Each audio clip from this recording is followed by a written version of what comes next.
Good evening, everyone. I'm Salvador Villaseñor, responsible for investor relations at Walmex, and I want to thank you for joining us in the live Q&A session following our second quarter results, which were published yesterday evening. Joining me today is Ignacio Caride, our President and CEO of Walmart de México y Centroamérica, Raúl Quintana, our Omnichannel COO, and Paulo Garcia, our CFO. As always, we will make every effort to answer as many questions as we can in the 45 minutes that we have scheduled for this call. We kindly ask you to limit yourself only to one question as a courtesy to others. Now, I will pass over to Ignacio for his initial remarks before moving on to the first question. Please, Ignacio. Thank you, Salvador, and good evening, everyone. Let me start by highlighting our growth of 8.3%. This is a 6% in constant currency, in line with our guidance ahead of the market in both regions.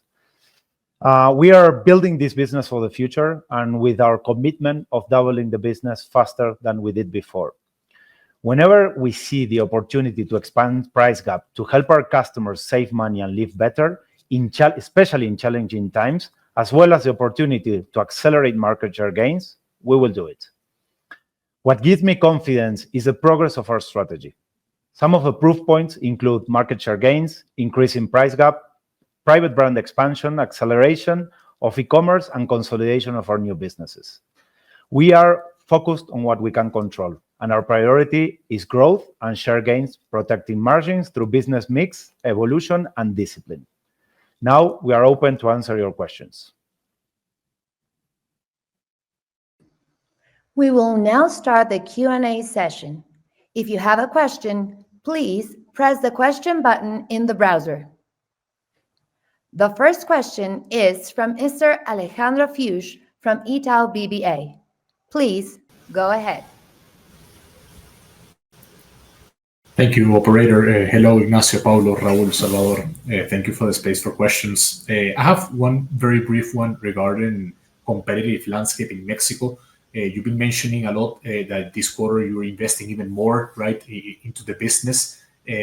So I wanted to know a little bit of which of the formats, maybe Raúl, you can tell us which of the formats are you seeing maybe more competitive dynamics and what are your expectations for the remainder of the year, a little bit into, let's say, the competitive landscape in the country. Sure, Alejandro, thank you for the question. We've done the price investments in all the formats. No, we see good elasticity when we invest in price in Bodega Aurrerá, where we see a good reaction from our consumers when we invest in price and affordability, and we see that consumers react well to price and affordability in Bodega Aurrerá Express. We've also done price investments as well in Supercenters and in Walmart Express, and we've done price investments in Sam's Club as well. Our members in Sam's Club as well, depending on the business member or the individual member, react well as well on elasticity and price investments. And that creates, for Sam's Club, it creates good affiliation retention rates. And in the case of Walmart Express and Walmart Supercenters, we've done some investments in food categories, health and wellness, and as well in some fresh categories where we've seen good reaction from our customers when we do the investments in those categories for those formats. But it's mainly across all the banners and primarily in basic items where we do the majority of the price investments. Yeah. Thank you. That was very clear. Can I do just very quickly a second one to Paulo? Just very quickly, sorry to take much time, but working capital, Paulo, we saw some days of accounts payables going down this quarter. Wanted to see if you could explain to us a little bit of what's driving this and if you expect this to continue to go forward. That'll be the last one. Sorry. Thank you. Yeah, thanks for the question, Alejandro. So the days payable, we are not paying differently to our suppliers than we used to pay. So I think what you see there is a little bit of an impact of our lower purchases, which tends to impact our payables. That's a little bit momentarily. You know that we've been addressing also the inventory. There's a little bit of mix of categories. There's a small impact of that effect, and then and always the supply chain financing programs that we have in place. But that's the smaller part of the explanation. This is something that will tend to adjust throughout the second half of the year.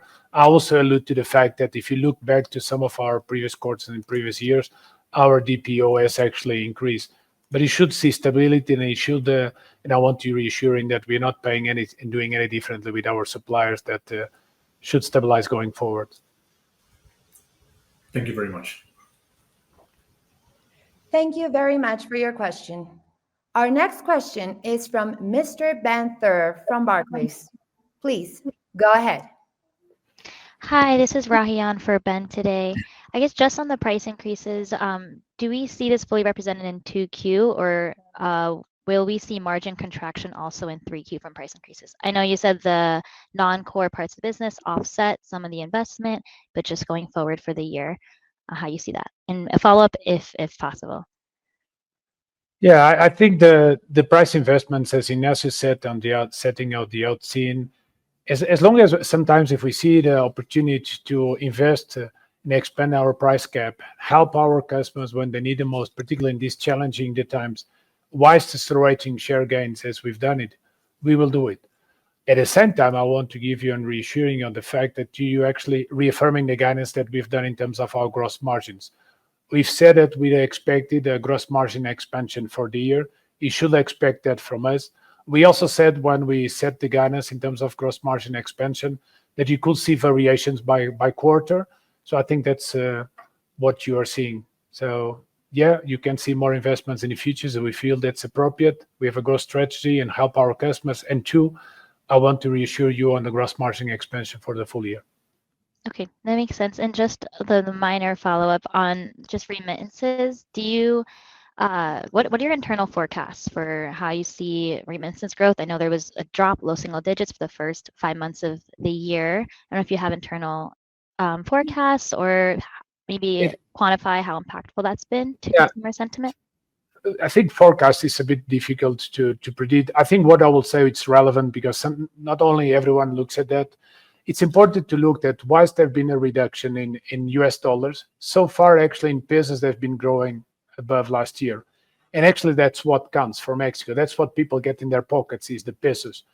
And we don't know exactly what will happen for the second half of the year, but also bear in mind that the people that do send the remittances, they always think in pesos.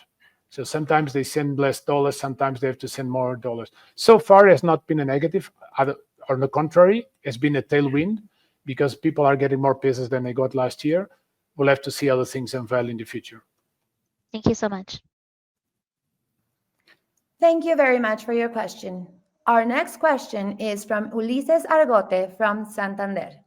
Please go ahead.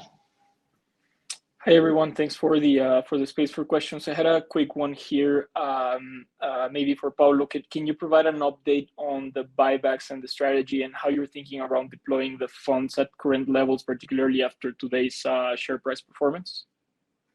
Yeah, thanks, Ulises, for the question. So we announced a share buyback of 8.8 billion pesos for the year. We talked about our intention to do it in the years, always subject, of course, to the share price and our capital allocation needs. I think what I can reinforce to you is we keep that intention. Is our intention to complete in full our share buyback, and we'll see the opportunities to accelerate the share buybacks in the upcoming period in terms of the execution of what's remaining. Perfect. Thank you very much. Thank you very much for your question. Our next question is from Ms. Irma Sgarz from Goldman Sachs. Please go ahead. Yes, hi, good evening. Thanks for the opportunity to ask a question. I just wanted to follow up on the expenses. I think you were very clear in your remarks that you stick to your guidance of a high single-digit increase in operating expenses. Now, I think you were running, if I look at the first half, you're running a little bit ahead of that. So I was just curious to hear a little bit about, help us understand with store openings actually accelerating into the back half of the year. And still, I guess, Ignacio, you mentioned that the joining of the hallways is now expected for October. I would expect some of the expenses that we've seen continue. So just help us understand, was there something that was a little bit more front-loaded, or do you have certain expense control measures into place for the second half that shore up that confidence? It'd be helpful. Thank you. Yeah, thanks, Ima. Good evening. Thanks for your question. Let me talk three things first on expense and then reassuring on a couple of things. First, I want to talk about the guidance. I want to talk about the P&L reshape and what is driving the increase, and then I will reassure on a couple of things. First of all, just on clarification on the guidance that we've given to both on gross margin, but in this case, in SG&A, is in constant terms. So we've said that. So we expect high single-digit growth in constant terms. Second one, I think it's important to reiterate that we expect, we've talked about that in the past, and the P&L reshape in terms of when you look to a P&L of Walmex. That's why we've been always talking about the gross margins expansions, the additional contribution of the new business for that gross margin and expenses, at the same time that we invest in the business to grow and doubling the business faster than before, just to reiterate that message as well. In terms of what drives the increases that we've seen in the quarter two, as we alluded to webcast, they are both related with investments along the lines that we have always been doing, the new stores, the remodelings, indeed tech and e-commerce, as well as the labor costs. I think what I want to reassure you all for the future as we look to the second half is a threefold. One is around the benefits. How are we going to see this benefit? The benefits of these investments will continue to translate to higher growth and accelerated share gains. That's one. And a second one is that we are committed with the controls that we're putting in place, prioritizing investments with higher returns and dropping the ones that don't have so much lower returns. And in terms of with our philosophy to continue to scrutinize all the discretionary costs, we are committed to bring SG&A rate of growth closer to our revenue growth. And lastly, I want with this, with the quarter one and the quarter two, confirm our SG&A guidance for the full year and reaffirm our high single-digit growth rate for SG&A in constant terms. So you can expect that from us. Great, that's very clear. Thank you, Paulo. You're welcome. Thank you very much for your question. Our next question is from Mr. Andrew Ruben from Morgan Stanley. Please go ahead. You're on mute, Andrew. Sorry.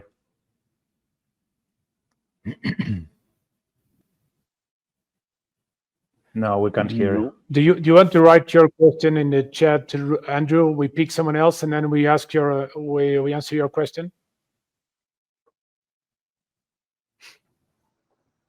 Very well. We will move on to the next question and come back to his. Our next question is from Froylan Mendez from JP Morgan. Please go ahead.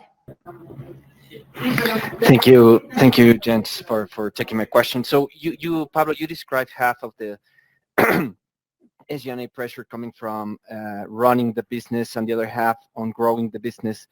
I understand that most of the running the business component is related to labor. What are your expectations into the second half on labor pressure? Is there something different that you're doing to keep more in control this part of the equation? And could you dig into what specific investments are the ones on the growth part of the equation, please?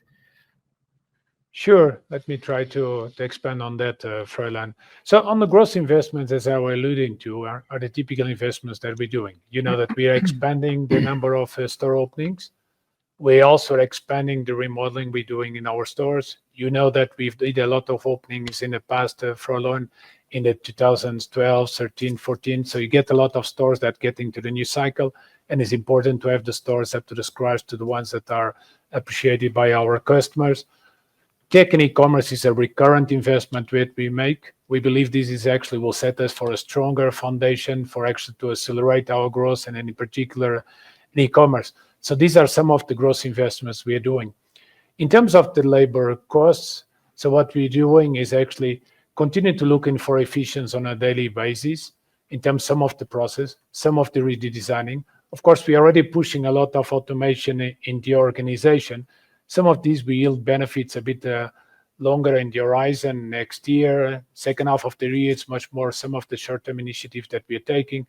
We alluded to the fact that we're now starting with and probing with the pilot center stores with the ESL. We are doing electronic shelf labeling, I should say, smart receiving. So a lot of doing and redesigning the process to drive initiatives in terms of that help us offsetting some of these labor costs, not only now, but also in the future when the labor reforms will come along, and we need to be prepared for that.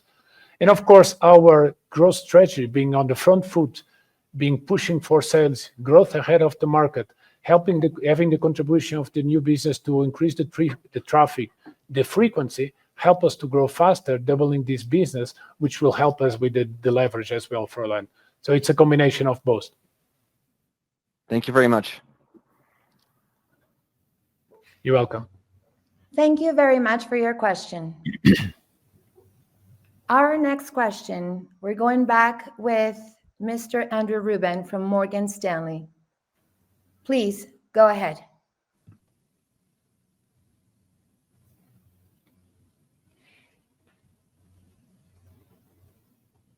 Hello, Andrew.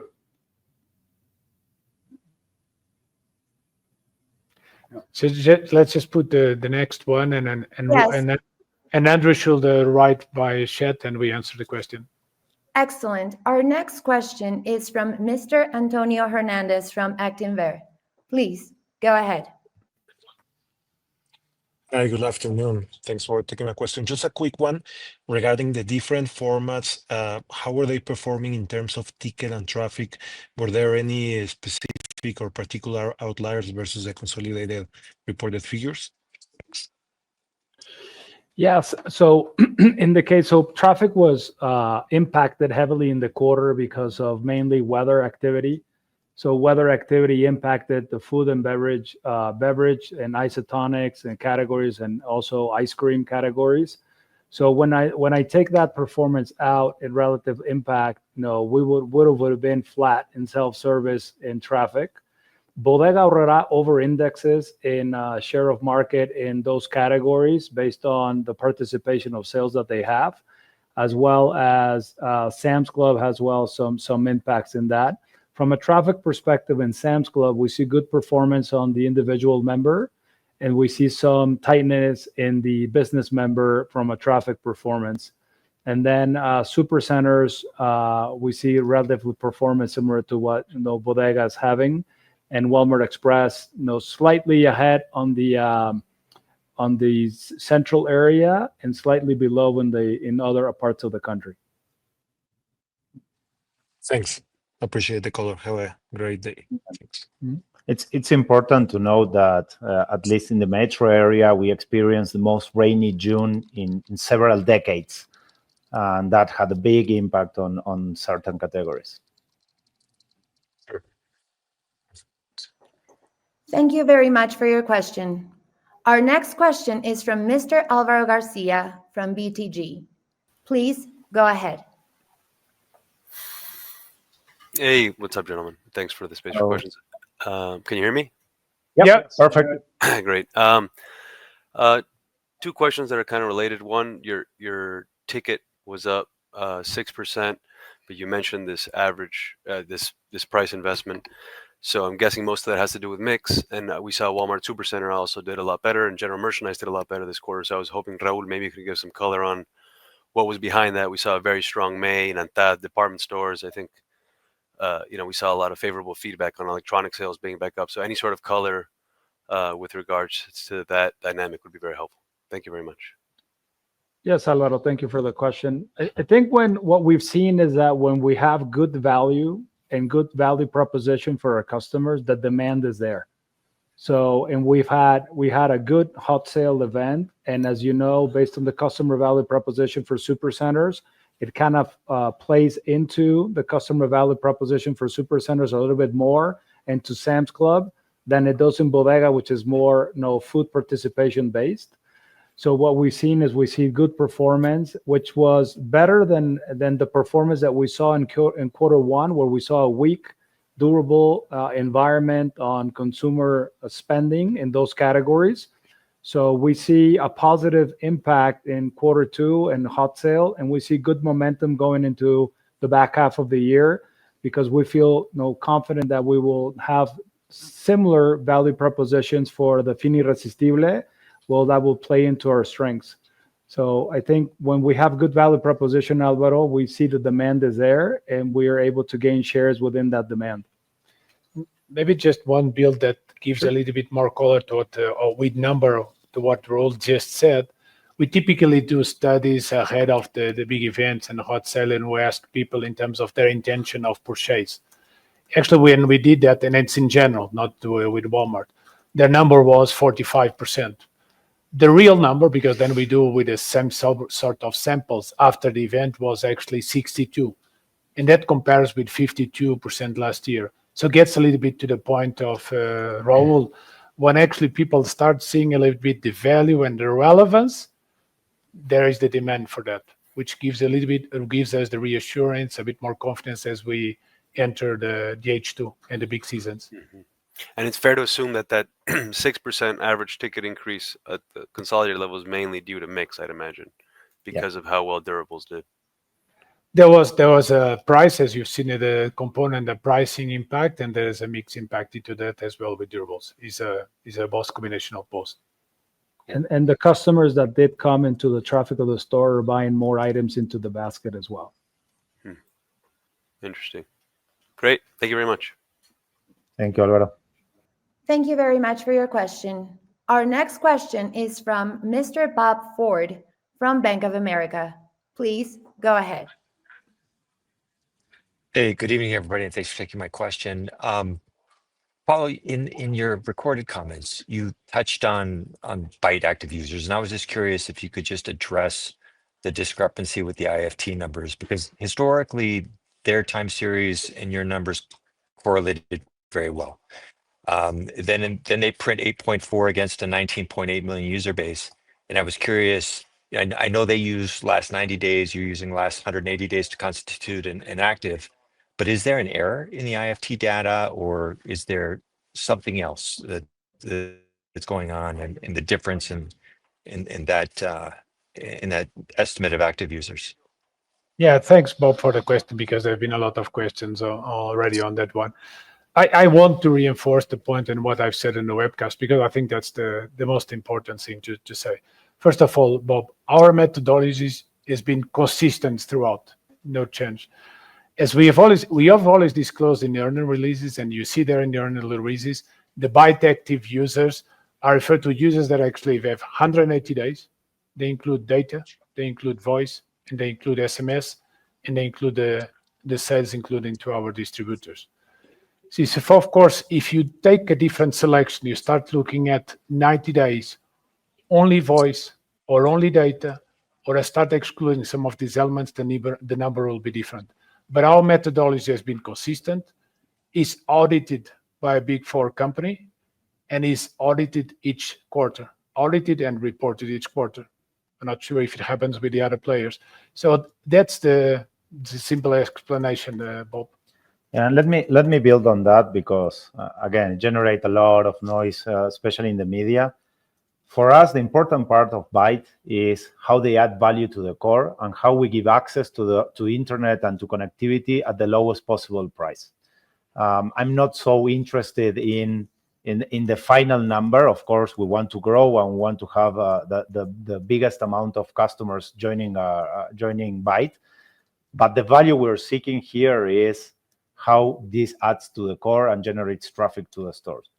So I would say I am very happy with Byte results, very, very happy, and how they are adding value to the core and how we are giving access to the digital economy to more than 20 million customers.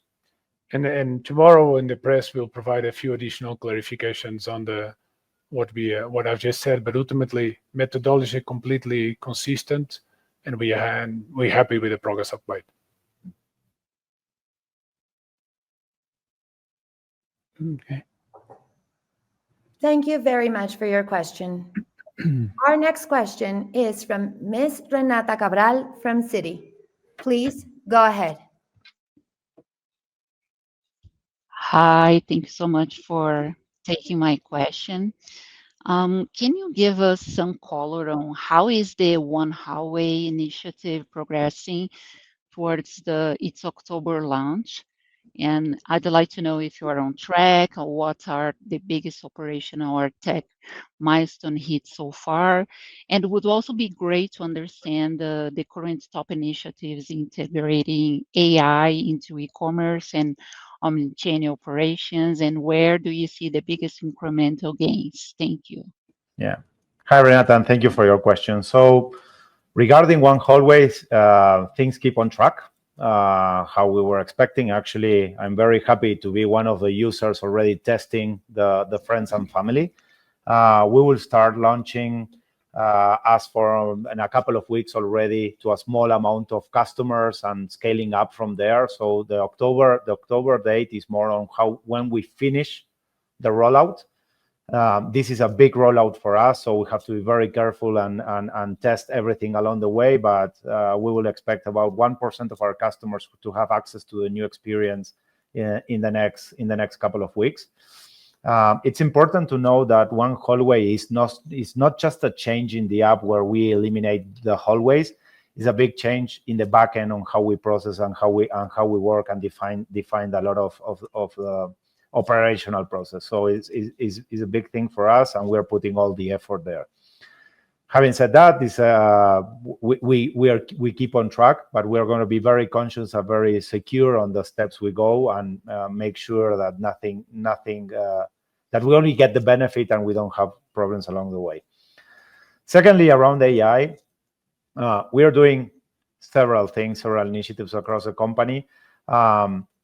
One of my beliefs is that retail and the type of our company, we are going to get the biggest opportunity on leapfrogging technology and using AI to become much more efficient and much more with a bigger productivity, given the way we operate now and the value that AI adds.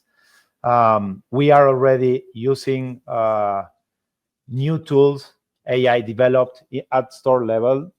We are helping store managers do their work more efficiently, to help them decide where to focus on the day-to-day operations.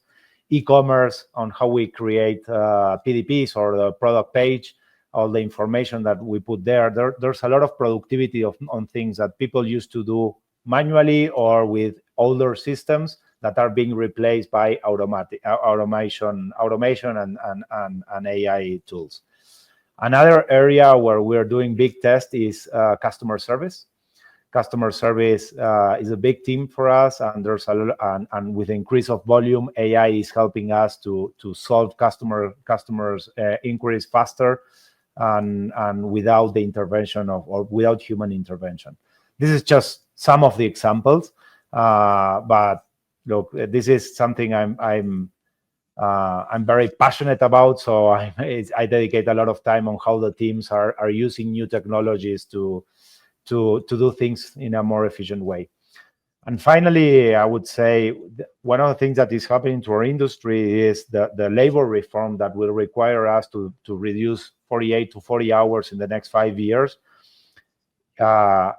It's very important for us to rethink how we operate our company, not only at store level, but at the office and everywhere with us. So we are using technology to start solving most of those problems to help us be much more productive and allow us to reduce the amount of hours with the labor reforms without impacting the business. Thank you so much. Renata, if you want, I can zoom in on an example that Ignacio was talking about from an operations perspective. One that I just toured yesterday. We're doing modular review. Modular is the planograms that we have for the customers. We're doing picture visual recognition with AI technology so that we can see at store level how the modular is being, set and how it's being maintained. And that's going to help us from an availability perspective in operations to better serve our customers and to better serve on-demand fulfilling orders. Yeah. The work in modular in the past used to take weeks. Now we can do it in a matter of hours. Well, thank you so much. Yeah, it's very good caller. You're welcome. Thank you very much for your question. Our next question is from Mr. Andrew Ruben from Morgan Stanley. Please go ahead.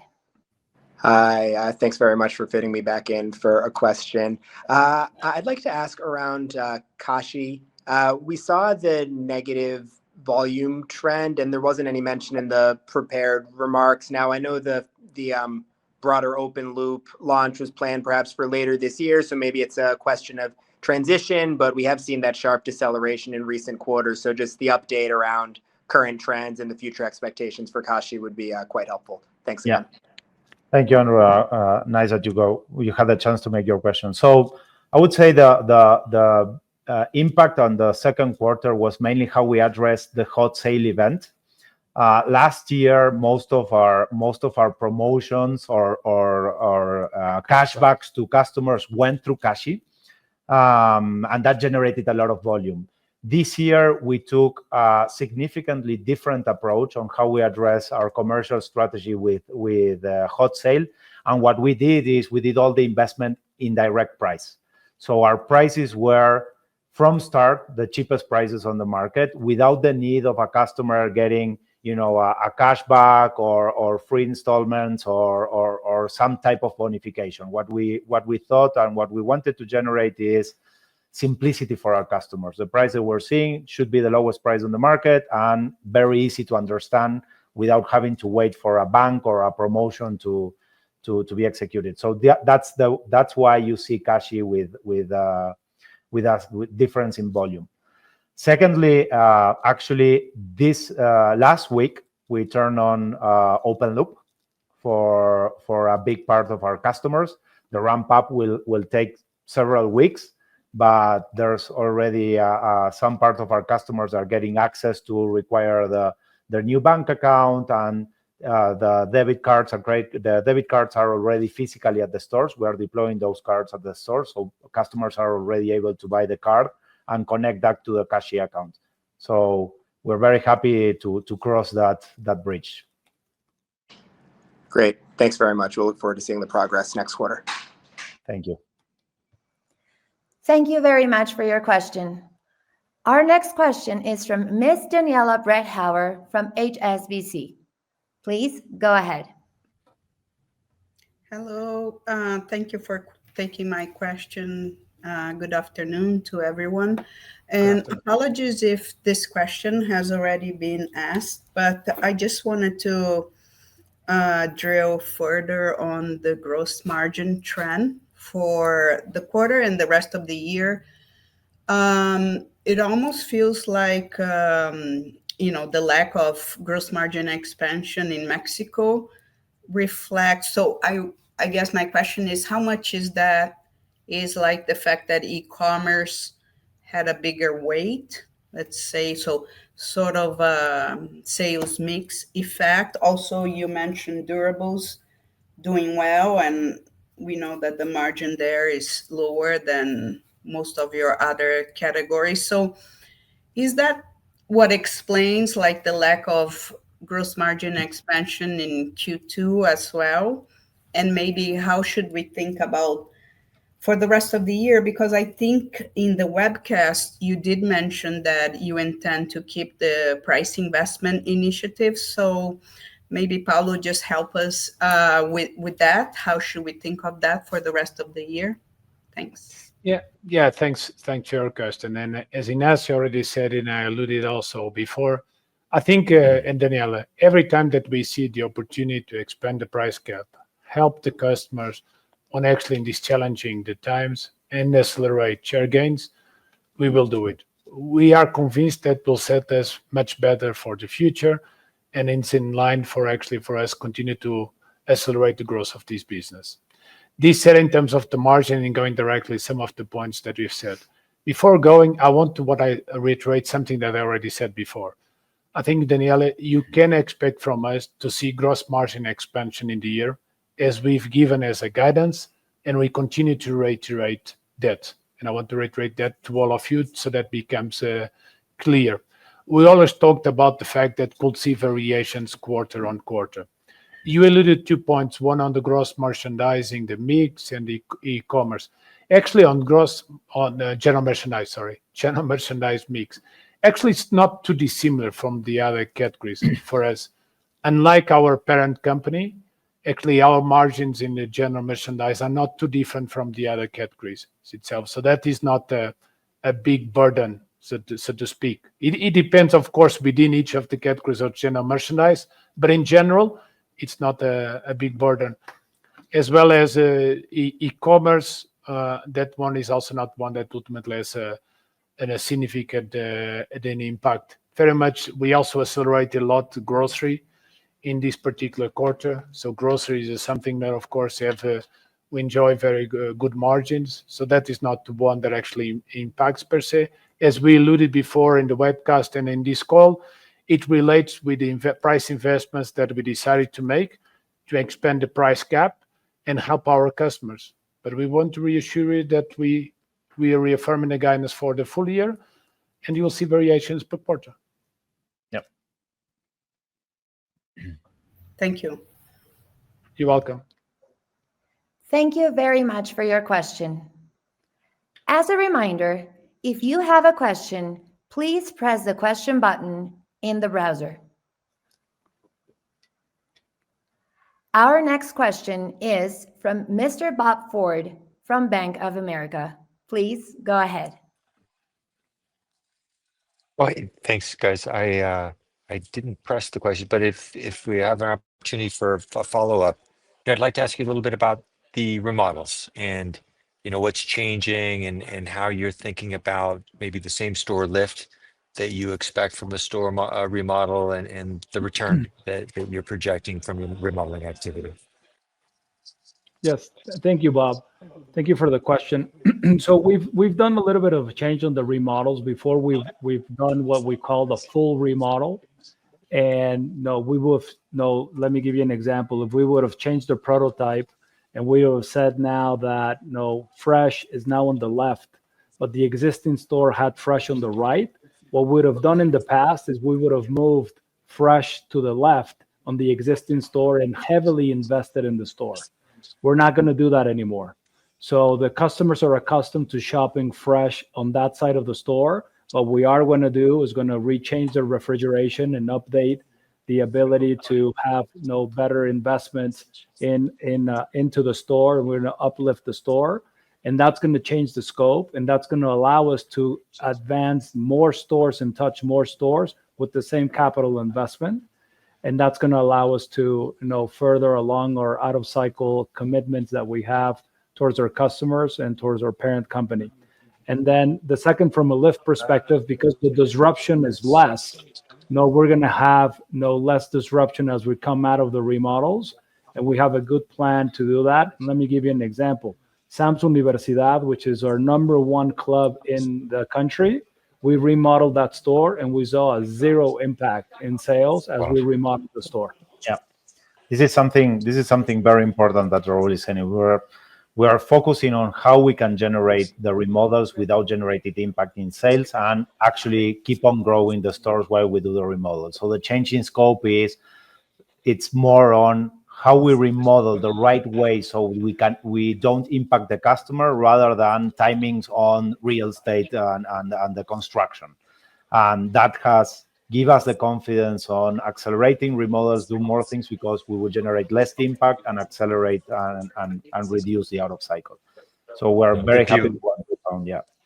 And Ignacio, just a follow up, and that is my understanding is you're also looking at optimizing some of your rental adjacencies. I don't know if I'm correct or incorrect, but I was just wondering if you were, how you're thinking about optimizing kind of the traffic generating or the more complementary concepts around your stores. Yeah, I would say that's business as usual, but we've been more intent on deciding who needs to be close to our store that would actually add value to our customers and generate more traffic to our customer rather than just renting the space. Fair enough. Thank you so much. You're welcome, Bob. Thank you very much for your question. That was the last question. I will now hand over to Mr. Salvador Villaseñor for final comments. Please go ahead. Great. Thank you very much. So we want to thank you again once for joining and looking forward to see you all in our third quarter results.